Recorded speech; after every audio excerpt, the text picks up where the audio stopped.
Maju tidaknya sebuah peradaban manusia dapat terlihat dari cara mereka memperlakukan sampah.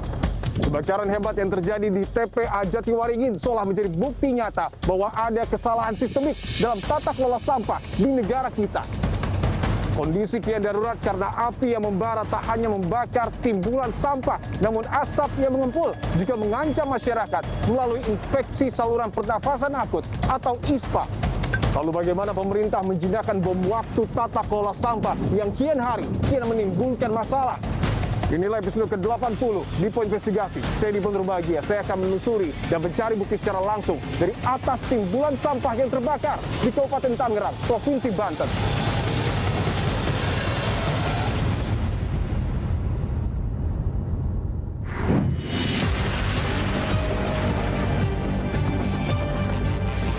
Saudara, saya tiba di Kecamatan Mau, Kabupaten Tangerang, Provinsi Banten, yang menjadi lokasi dari TPA Jatiwaringin yang terbakar selama berhari-hari dan tak kunjung padam.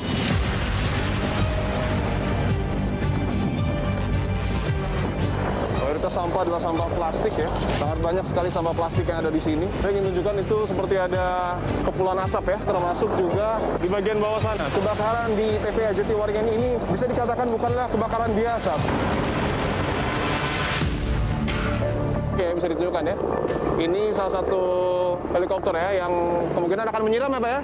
Akan menyiram di titik ini yang memang masih panas. Personil darat sulit untuk mendekat. Reaksi kimia di tempat sampah menimbulkan gas metana yang tersimpan di dalam gundukan sampah tersebut dan mudah terbakar bila dipicu oleh panas atau ada percikan-percikan api. Kalau bisa pun seharusnya sampah yang sudah di sini ada sampah terpilah sehingga tidak membebani TPA ini. Titik api yang Pak Saiful lihat saat itu di mana? Pertama di sini, Pak. Tapi pertanyaannya, apakah kebakaran ini baru pertama kali Pak Saiful atau sebelumnya sudah pernah? Sering. Ini yang paling dahsyat. Dan ini kan rumah Bapak yang paling dekat, Pak. Pada saat asapnya ke rumah, Bapak di rumah? Ada di rumah itu mah, perih ke mata. Batu-batu, rumah juga nggak kelihatan. Pepohonan yang daun-daun yang lebat nggak ada. Ini, Pak? Iya, daun tadinya melebat ini. Saya akan tunjukkan saudara bahwa di ujung sana ya, ada 2 truk sampah yang kemudian sedang menurunkan sampah. Tetapi artinya ketika proses pemadaman masih berlangsung, TPA Jatiwaringin ini memang masih beroperasi.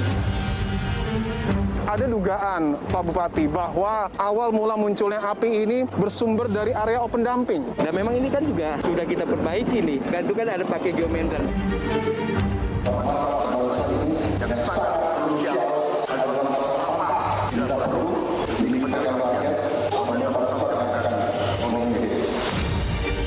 Hampir rata-rata TPA di Indonesia adalah open dumping. Apakah bisa dikatakan bahwa pemerintah gagal melakukan tata kelola sampah di negara kita? Karena ada mandat undang-undang yang tidak dijalankan. Dari 550 TPA di Indonesia, bahkan 66% diantaranya ini open dumping. Apakah hal ini menjadi cerminan bahwa ada kegagalan sistemik, Pak, dalam proses tata kelola sampah kita? Selama 10 tahun terakhir, ada yang patuh, ada yang setengah patuh, ada yang sama sekali nggak patuh, nggak mengerjakan apa yang diperintahkan oleh undang-undang dan regulasi. Artinya bisa dikatakan bahwa mungkin pemerintah daerah melanggar undang-undang?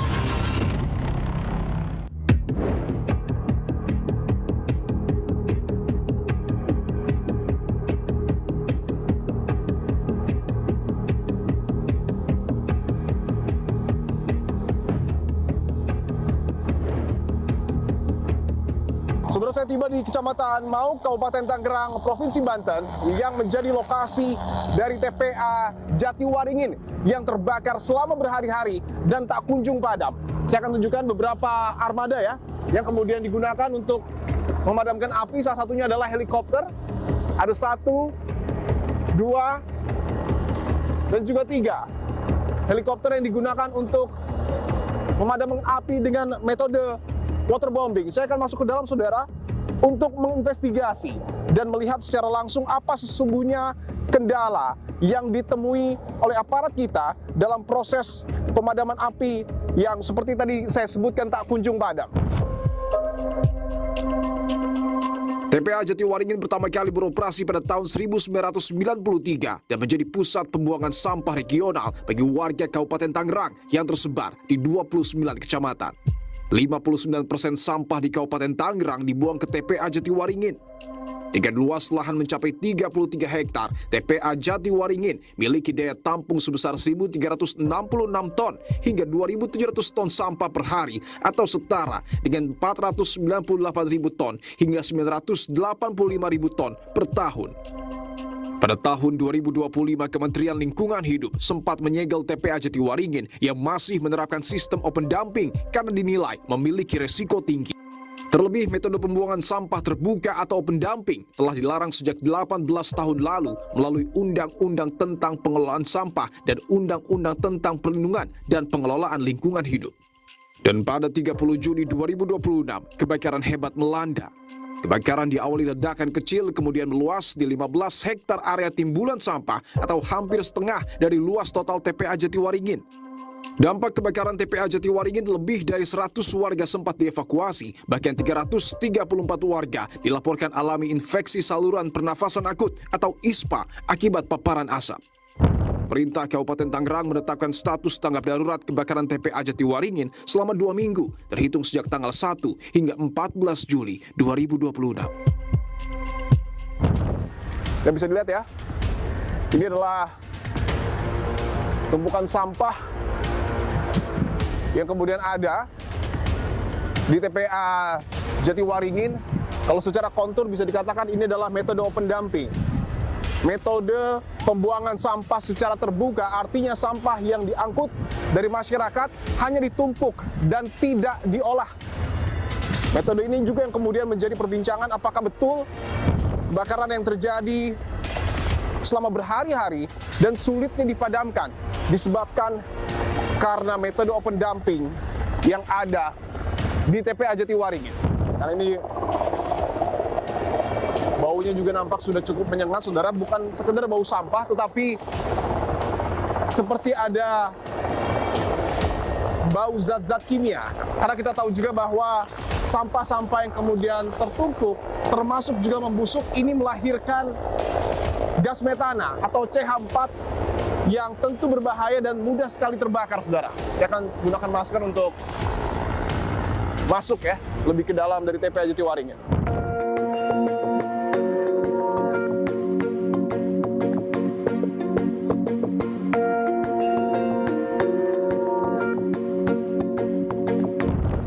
Bisa dilihat ya, tumpukan sampah ini begitu banyak dan mayoritas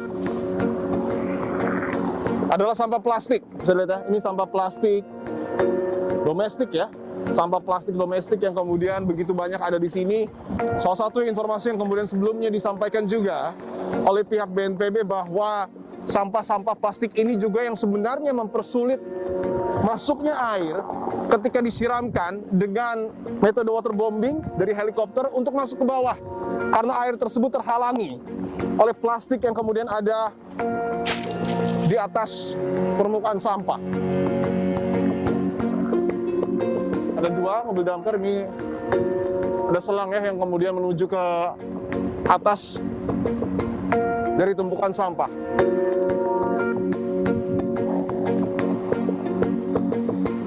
Saudara, ini seperti yang tadi saya sebutkan bahwa mayoritas sampah adalah sampah plastik ya. Dan ini saya seperti menaiki gunung ya, karena memang tumpukan sampah ini bisa dikatakan luar biasa tinggi. Informasi yang sebelumnya dikatakan kurang lebih tinggi dari timbulan sampah ini ada di angka 30 meter, saudara. Lihat ya, setelah naik masih ada bagian yang lebih atas lagi. Saya ingin tunjukkan itu seperti ada kepulan asap ya, yang masih ada di TPA Jatiwaringin, termasuk juga di bagian bawah sana. Bisa ditunjukkan mungkin. Di bagian bawah sana masih juga ada kepulan asap karena kebakaran di TPA Jatiwaringin ini bisa dikatakan bukanlah kebakaran biasa, seperti kebakaran gambut. Artinya ketika di atas permukaan tidak terlihat api, tapi tidak menutup kemungkinan bahwa di dalam timbunan sampah ini juga masih ada api yang kemudian membakar. Ini salah satu proses pemadamannya ya. Tadi di sini sempat ada asap juga ya? Iya, Pak. Ada. Itu artinya kalau asap itu ada titik api? Ada. Oke. Bisa menyebabkan nyala lagi. Oh, bisa menyebabkan nyala lagi ya? Karena masih ada bara, hawa panas. Oke. Makanya di banjir itu biar nggak ada titik bara lagi. Saya sini lihat ya Pak.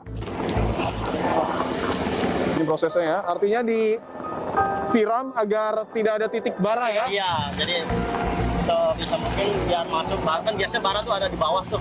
Oke. Jadi ini dibanjirin biar masuk terus ke bawah. Oh, oke. Jadi ada asap dikit aja, kemungkinan bisa nyala lagi dia lama-lama. Termasuk yang bawah itu juga ya Pak? Ya, itu bisa jadi tuh. Pakai nanti itu dibasahin lagi. Oke, baik. Ini salah satu prosesnya saudara. Sampai asapnya hilang? Ya, sampai tidak ada asap. Oke, baik.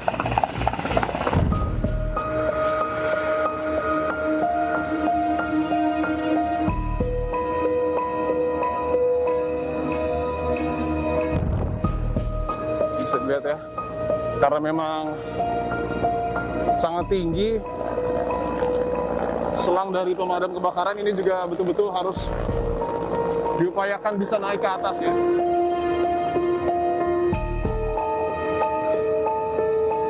Saya akan coba lebih mendekat saudara karena ada alat khusus ya yang dipergunakan di atas dari timbulan sampah ini.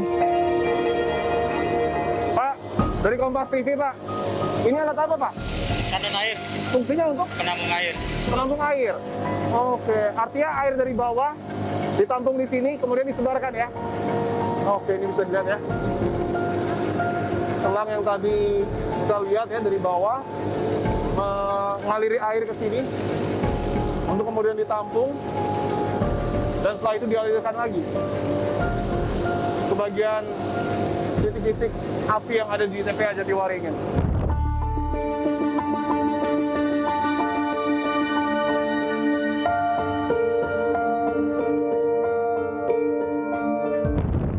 Lalu apa sesungguhnya saudara yang menjadi hambatan dari proses pemadaman kebakaran di TPA Jatiwaringin? Saya akan tanyakan secara langsung kepada PLT Deputi Penanganan Darurat Wilayah 2, Bapak Riswandi, dan juga ada Pak Ruslan dan Pak Bambang. Bapak-bapak izin, terima kasih untuk waktunya. Pak Riswandi, saya ingin tanyakan bahwa kita tahu kebakaran yang terjadi di TPA Jatiwaringin ini tersebar di kurang lebih 15 hektar, artinya hampir setengah dari total luas TPA Jatiwaringin seluas 33 hektar. Dan tidak pada berhari-hari Pak. Apa yang sesungguhnya menjadi kendala? Yang menjadi kendala sebenarnya adalah cuaca yang panas ya, angin juga. Tetapi alhamdulillah atas kerjasama seluruh pihak kita bisa menekan kebakaran TPA ini sampai 91% sudah bisa dipadamkan. Yang di area yang masih panas ini, yang harus kita segera padamkan dengan cara kita melakukan waterbombing. Waterbombing ya? Lalu menggunakan juga alat berat. Kalau Bapak lihat itu, area ini memang belum bisa dijangkau oleh manusia. Secara langsung ya? Secara langsung karena masih panas. Maka itu kita perlu waterbombing untuk memadamkan, minimal mendinginkan area tersebut. Sehingga kru darat dan alat-alat bisa mendekat untuk memadamkan secara permanen area tersebut. Satu bucket yang itu berisi 4.000 liter. Oke, bisa ditunjukkan mungkin ya. Itu salah satu proses pengambilan air apa ya? Ya, itu salah satu di situ yang ada di sekitar TPA. Nah, salah satu yang faktor pendukung juga kita bisa mempercepat pemadaman TPA ini adalah karena di sekitar TPA ini ada 2 situ. Situ yang memasok air untuk pemadaman di TPA ini. Dan air yang dibawa ini akan langsung ya? Langsung menuju ke titik ini, titik Pak? ini, sekarang di titik barat. Oke. Mungkin ini salah satu ya yang bisa ditunjukkan ya. Ini salah satu helikopter ya yang kemungkinan akan menyiram ya Pak ya? Akan menyiram di titik ini yang memang masih panas. Personil darat sulit untuk mendekat karena memang masih panas dan bahaya juga kalau kita. Makanya itu kita perlu waterbombing untuk minimal mendinginkan area tersebut. Dia akan presisi, nanti dia akan diam di titik. Lalu ada kode dari bawah, atas atau bawah, oke, turun. Dia presisi. Itu ya? Oke. Persis di bagian yang tadi kita bahas ya. Di area ini. Kita bisa ke bawah Pak untuk melihat prosesnya lebih dekat. Oke, saya dengan Pak Riswandi saudara akan ke bawah ya untuk melihat lebih dekat lagi seperti apa proses dari pemadaman yang ada di sini. Jadi ini teman-teman kawan-kawan Manggala Agni. Oh, ini Manggala Agni. Dari Kementerian Lingkungan Hidup, relawan juga, Oke. Kementerian Kehutanan. Jadi mereka ini sedang menyiram, membongkar, karena di dalam ini adalah tempat pembuangan akhir sampah. Di dalamnya ada gas metana. Gas metana. Gas yang mudah terbakar menimbulkan panas. Jadi dia beda dengan penanganan kebakaran hutan. Dia harus dibongkar, dikeluarkan gas. Kalau dibongkar seperti itu ya? Lihat ada yang asap berwarna bukan putih. Oke, kita akan lebih mendekat ya untuk melihat lebih jelas lagi. Artinya, apakah gas metana ini juga, Pak Riswandi, yang mempersulit proses pemadaman? Oh ya, itulah salah satu hal yang sulit kalau di pemadaman di tempat sampah. Karena reaksi kimia di tempat sampah itu menurut literatur dan menurut ahlinya menimbulkan gas metana yang tersimpan di dalam gundukan sampah tersebut dan mudah terbakar bila dipicu oleh panas atau ada percikan-percikan api. Artinya, asap seperti ini bisa, sekali lagi tentu kita tidak harapkan, tapi asap seperti ini bisa kembali terbakar ketika terkena cuaca panas. Bisa. Hanya karena cuaca panas? Bisa. Artinya menjadi penting juga bahwa sampah-sampah yang ada di TPA Jatiwaringin ini untuk diolah ya Pak ya, agar tidak melahirkan gas-gas metana dan juga mengurangi potensi kebakaran. Ya, kalau bisa pun seharusnya sampah yang sudah di sini ada sampah terpilah. Jadi dari awal sudah dipilah, sehingga tidak membebani TPA ini. Dengan mengucapkan alhamdulillah setelah dilaksanakan survei sampai ke 2 lokasi, baik barat maupun timur, sampai dengan ke puncaknya, alhamdulillah sudah tidak ada asap dan api. Akan tetapi sesuai dengan arahan dari Badan Nasional Penanggulangan Bencana, bahwa kita masih terus juga melaksanakan penyiraman dalam upaya pembasahan sampai tanggal 14 Juli 2026 sesuai dengan surat keputusan kami, surat keputusan Bupati, status tanggap darurat. Dan ini kan rumah Bapak yang paling dekat Pak dengan TPA Jatiwaringin pada saat kebakaran. Kondisinya gimana itu Pak? Beri kamar batu-batu. Sesak ya Pak ya? Ada dugaan Pak Bupati bahwa awal mula munculnya api ini bersumber dari area open dumping.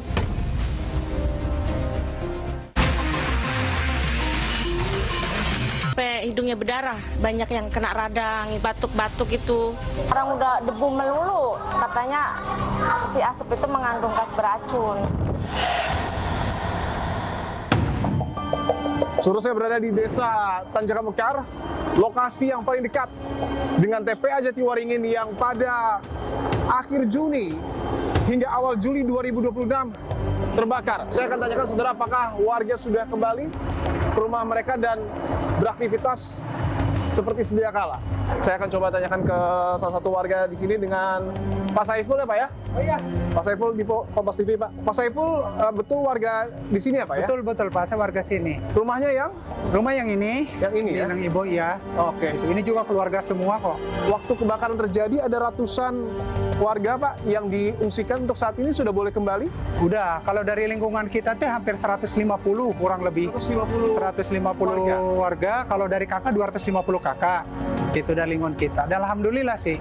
Sigap ketika mulai itu kemarin terjadi, ya langsung kita evakuasi. Kebetulan memang saya koordinator lapangan di sini. Koordinator lapangan di sini? Iya, koordinator lapangan. Dan kurang lebih ada 334 warga ya yang kemudian mengalami ISPA. Iya. Semuanya sudah sembuh atau seperti apa? Sudah sembuh Pak, sudah langsung ditangani sigap gitu. Okay. Boleh kita lihat lebih dekat ya? Boleh, yuk kita ke sana.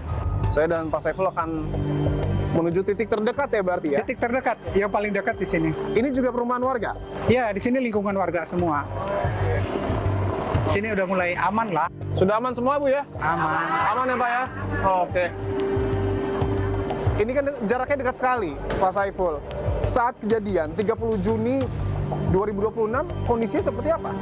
Kondisi awal kita merasa ngeliat tadinya ada percikan api kecil gitu ya. Itu di situ kita Pak langsung Saiful melihat itu? melihat kita karena memang kan mantau gitu kan. Dari pemadam berhenti di sana langsung gitu. Oh, dan ini langsung tembus ya? Ya, langsung tembus. Titik api yang Pak Saiful lihat saat itu di mana? Pertama di sini, Pak. Di mana? Di sini. Oh, di Kita sini? ngeliat asap gitu di sini tuh pertama. Kecil. kecil. Ternyata yang lebih besar tuh di sebelah sana infonya. Karena memang kita nggak terjangkau. Kecil lah di sini kita ngeliat kok ada asap juga gitu. Mungkin dari gas metana itu tadi lah. Dari gas metana? Iya. Boleh kita lebih mendekat ya? Pak Silakan. Saiful? Ayo. Oke. Permisi Pak. Dan ini rumah warga ya. Mungkin untuk rumah yang ini hanya jarak belasan hingga puluhan meter ya? Iya. Dan di depan kita sudah persis ya ini tumpukan sampah yang kemudian terbakar. Pertanyaan saya Pak, ketika memang saat itu apinya begitu banyak, asapnya di sini seperti apa? Ya luar biasa lah Pak. Langsung masuk ke pemukiman warga, kami pun panik gitu kan. Langsung kita minta ambulan ke Pak Camat, koordinasi ke Lurah, langsung dikirim 4 unit ambulan gitu. Langsung kita evakuasikan warga. Gelap, tidak terlihat atau seperti apa? Gelap, tak terlihat. Kita juga sempat panik gitu Pak. Sejak kapan tumpukannya setinggi ini? Udah lama betul Pak, kita hampir 20 tahunan kurang lebih. Kalau harapan saya sih, saya lebih berharap gitu ya kepada pihak terkait agar lebih diperhatikan lagi, ditata lagi gitu. Kemarin kan ditutupin terpal ya. Betul. Kalau setahu saya buat penghijauan tuh kalau memang udah nggak layak, nggak memadai tempat, kita pakai tanah. Oke. Iya, kita bikin bikin kayak di puncak sekat-sekatan gunung. Kalau ditumpuk tanah gitu kan lama-lama tumbuh pohon. Jadi tak terlihat sampah. Oke. Artinya selama ini metode itu belum dilakukan? Belum, baru seperti ini aja. Tapi pertanyaannya apakah kebakaran ini baru pertama kali Pak Saiful atau sebelumnya sudah pernah? Sering.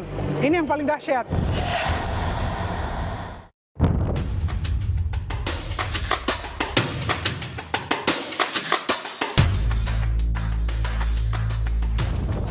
Pak, izin Pak, Dipo dari Kompas TV. Bapak yang punya rumah ini Pak? Iya. Dengan Bapak siapa? Emang Pak Timan sudah tinggal di sini dari kapan Pak? lama sebelumnya ini belum ada. Sebelum ada TPA Jatiwaringin. Artinya sudah puluhan tahun ya Pak? Iya belum tahu. Dan ini kan rumah Bapak yang paling dekat Pak. Yang paling dekat dengan TPA Jatiwaringin pada saat kebakaran. Asapnya Pak, asapnya datang ke rumah Bapak. Aduh ke dalam rumah. Ukuran jam 7. Kita juga ke rumah lurah larinya. Oh, oke. Sepi di sini nggak ada orang. Kondisinya gimana itu Pak? Kondisinya sebab perih ke mata. Perih ke mata? Iya perih ke mata terus batuk-batuk. Sesak ya Pak ya? Oke. Gelap Pak mungkin kondisinya Pak karena asapnya tebal ya Pak ya? Ini tebal nggak kelihatan. Rumah juga nggak kelihatan rumah juga. Rumah tidak kelihatan sama Nggak sekali? kelihatan. Ini pepohonan yang daun-daunnya lebat-lebat nggak ada tuh. Tadinya melebat daun. Ini Pak? Iya daun tadinya melebat ini. Oke. Saking panasnya mungkin Pak? Iyalah. Bahwa Bapak sudah tinggal lama di sini, bahkan sebelum ada TPA Jatiwaringin ini Pak. Ada harapan mungkin Pak ke depan Pak seperti apa Pak? Karena Bapak hidup bersebelahan dengan sampah. Nggak tahu ya bagaimana harapannya. Ya mudah-mudahan ada harapan. Mudah-mudahan ada harapan. Bapak ingin dipindahkan, direlokasi mungkin Pak? Ah, ya tuh nah, kalau ini mah tadi saya kalau ini mah kalau sesuai mah nggak apa-apa.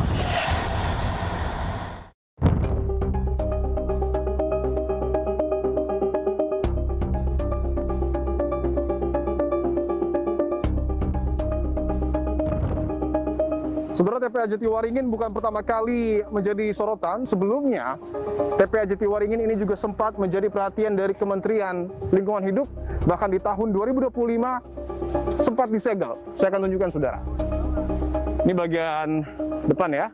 Salah satu bagian depan di TPA Jatiwaringin. Tapi yang ingin saya tunjukkan adalah masih ada ya pelang berwarna merah dari Kementerian Lingkungan Hidup yang kemudian bertuliskan peringatan area ini dalam pengawasan pejabat pengawas lingkungan hidup.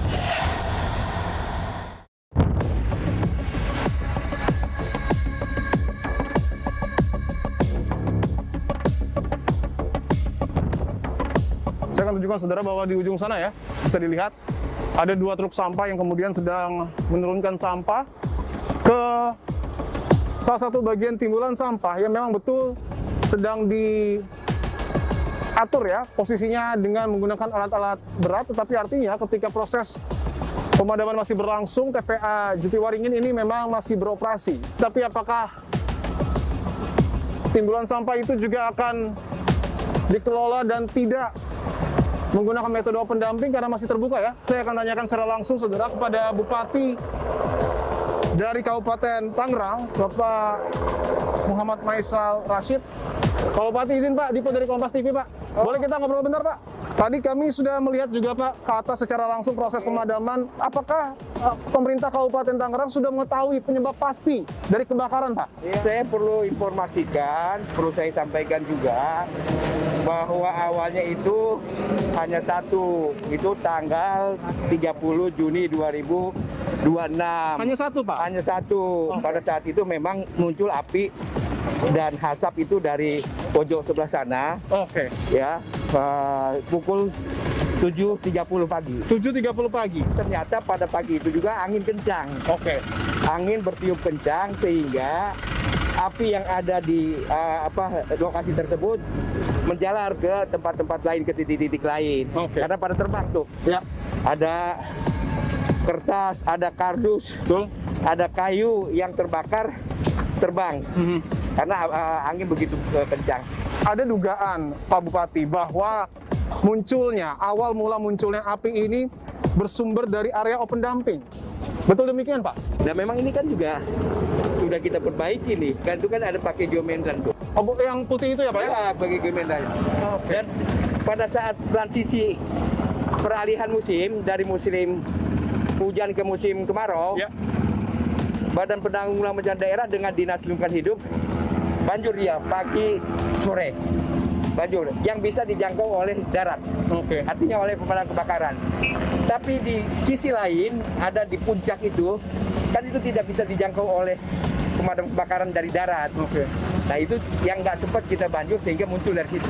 Izin Pak Bupati bahwa koreksi kalau saya salah, tapi di pelang sebelah tulisan Jatiwaringin itu juga masih ada tulisannya Pak ya dari Kementerian Lingkungan Hidup bahwa proses open dumping ini sebenarnya dalam tanda kutip disegel Pak. Waktu itu memang telah ditinjau ke sini dan kita diberikan langkah-langkah perbaikan oleh beliau, disarankan oleh beliau, diperintahkan oleh Pak Menteri Lingkungan Hidup untuk menata yang lebih baik sebelum lokasi ini menjadi lokasi di pengolahan sampah untuk energi listrik. Energi listrik? Yes. Okay.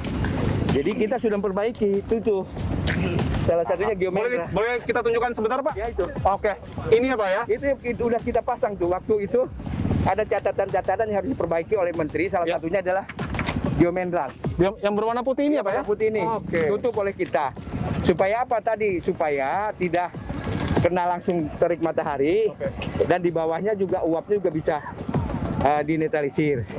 Yang kedua catatannya adalah kita supaya mempersiapkan air bersih. Sudah, PDM sudah masuk ke sini. Nah, yang ketiga kita juga harus menyiapkan juga lahan untuk pembangunan pengolahan sampah menjadi energi listrik. Sudah kita matangkan juga selama 5 bulan di sebelah sana. Sudah berapa luasan Pak yang ditutup? Sampai 5 apa dengan yang sana? 5 hektar ya. Dari 33 ya? Ya, tapi memang spot-spot kita laksanakannya. Mana yang kita menjadi skala prioritas kita tutup, itulah yang kita pasang. Terakhir mungkin Pak Bupati bahwa kita tahu lokasi TPA ini sangat berdekatan Pak dengan permukiman warga. Ya. Dan kita tahu juga bahwa ada ratusan warga bahkan yang terkena ISPA. Memang betul sekarang sudah kembali ke rumah Pak. Sudah. Tapi pertanyaannya apakah ke depan warga-warga kita akan direlokasi? Ya, itu nanti program ke depan. Yang penting sekarang gini dulu. Oke. Mitigasinya juga kita desain, kita programkan juga setelah ini padam api. Ya, tadi kita sudah juga mengantisipasi, merespon dampak dari asap ini yang sampai ke pemukiman warga. Ya. Dan bantuan-bantuan terus mengalir ke sana. Ini bahagian daripada antisipasi respon kita. tata kelola sampah dengan metode open dumping ini di Indonesia seberapa banyak? Hampir rata-rata TPA di Indonesia adalah open dumping seperti itu. Apakah bisa dikatakan pemerintah gagal melakukan tata kelola sampah di negara kita? Karena ada mandat undang-undang yang tidak dijalankan.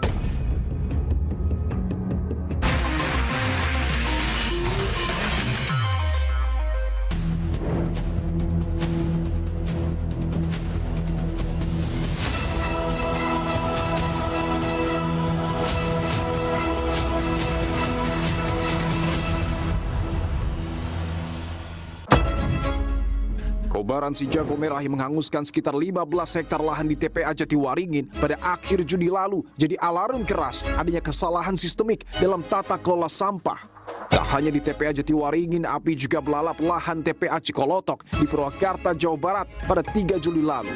Titik api berulang kali muncul meski telah dipadamkan.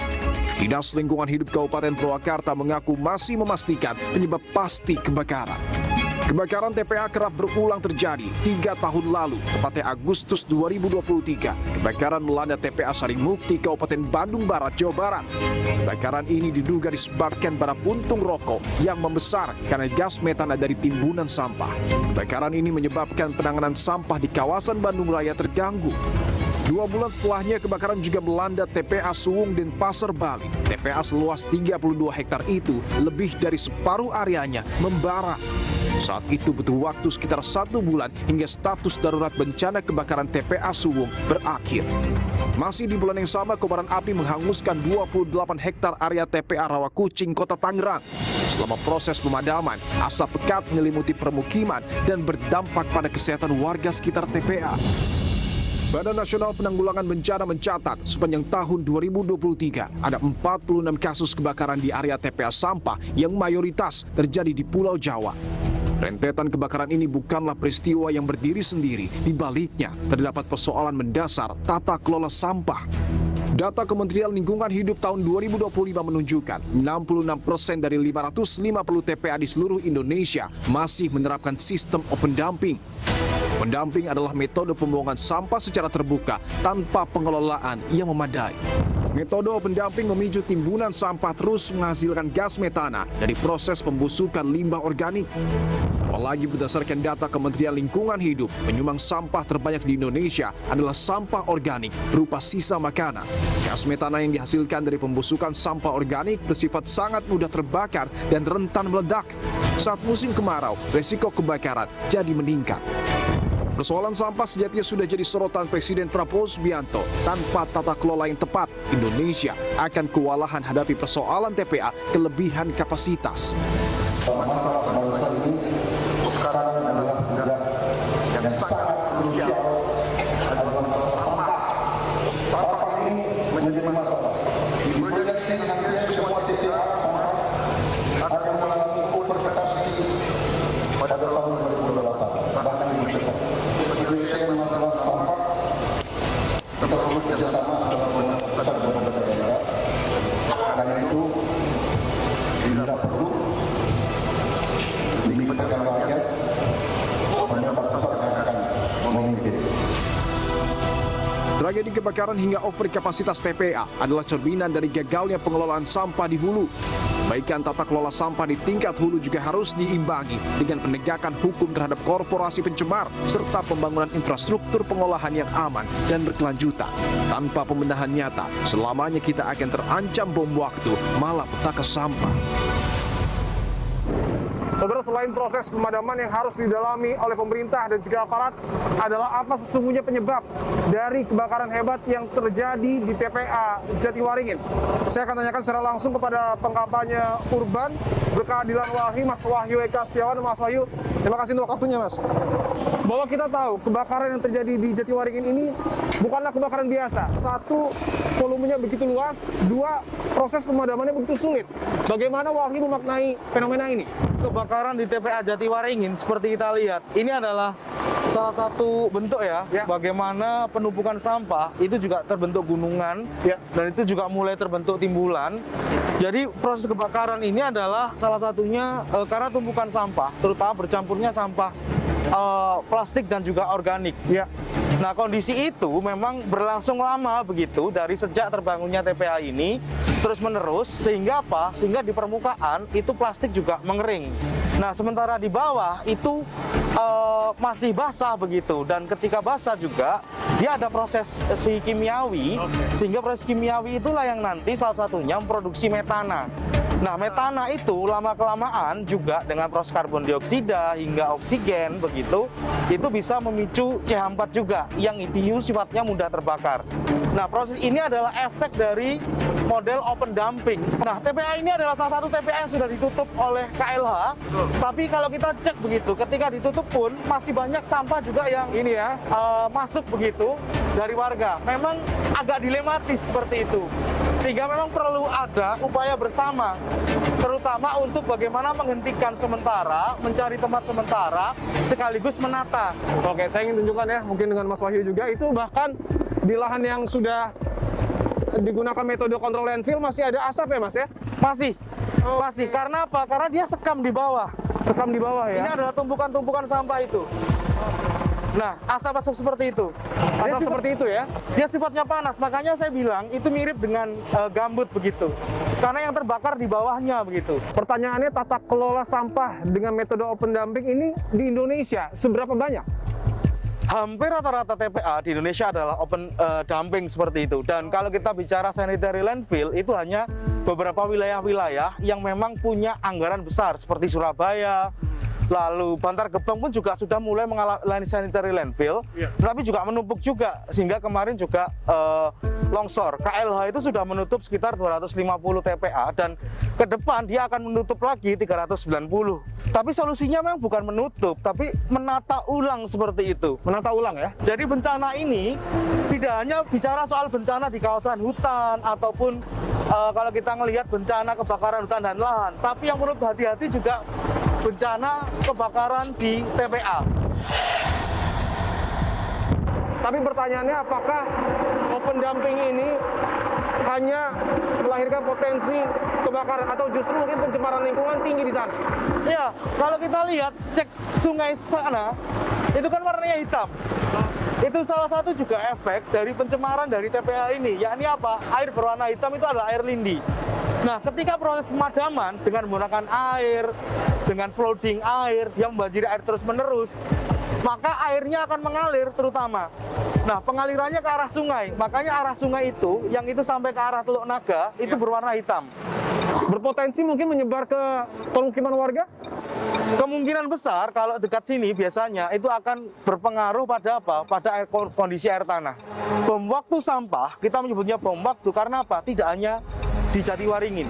Di 2023 sudah ada. Sebelumnya ketika hujan, Bantar Gebang, dan juga Cipecang seperti itu. Itu adalah contoh kasusnya. Bahkan sebelumnya di Yogyakarta, TPA Piungan yang sampai sekarang juga masih ditutup statusnya. Dengan tadi apa yang sudah kita bahas, Mas Wahyu, apakah bisa dikatakan bahwa pemerintah gagal melakukan tata kelola sampah di negara kita? Ya, kenapa kami bilangnya adalah kegagalan pemerintah dalam melakukan tata kelola? Sederhana. Karena ada mandat undang-undang yang tidak dijalankan. Salah satunya apa? Salah satunya adalah bagaimana pemerintah ketika menjalankan mandat undang-undang, maka harusnya ada aturan-aturan turunan yang operasional. Dan aturan itu mengikat soal apa? Pertama, infrastruktur.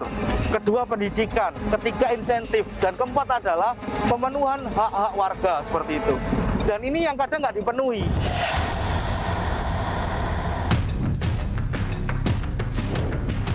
Tugas utama adalah bupati dan wali kota. Ada yang patuh, ada yang setengah patuh, ada yang sama sekali nggak patuh. Artinya bisa dikatakan bahwa mungkin pemerintah daerah melanggar undang-undang?